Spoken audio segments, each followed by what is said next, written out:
এইবাৰ দুৰ্বৃত্তৰ চকু অৰণ্য মানৱ যাদৱ পায়েঙৰ মোলাই কাঠনিত নিশা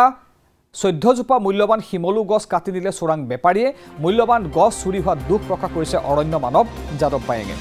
জিলা প্ৰশাসন বন বিভাগক বিহিত ব্যৱস্থা গ্ৰহণ কৰাৰ বাবে আহ্বান জনাইছে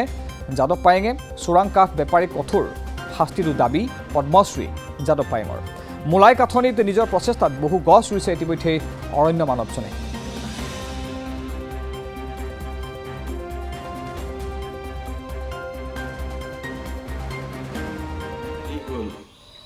গছ কাটিলে 14 জোপা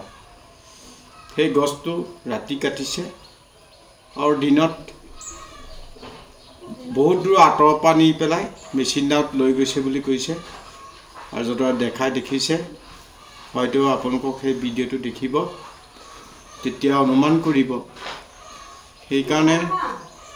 এই গোটেই বিষয়বস্তুবিলাক হ'ল এটো কমিউনিটি ফৰেষ্ট যদি কৰিব পৰা যায় তেতিয়া সুৰক্ষিত হ'ব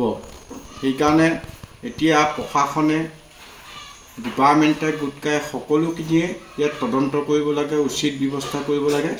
যে তেওঁলোকক গ্ৰেপ্তাৰ কৰিব লাগে আৰু যি দুখন নাৱে বুদ্ধিকে নিছে ইয়াতে চিজ কৰি দিলে সকলোখিনি মানুহ তাত ধৰা পৰিব আজিৰ দিনত তেনেকৈ গছ গছনি কটা তেনেকুৱাটো ৰুল নাই কিন্তু আনৰ হাবিৰ পৰা নি এনেকুৱা ব্যৱসায় কৰাটো কঠোৰতম শাস্তি দিব লাগে সেইটোৱে মই কামনা কৰিছোঁ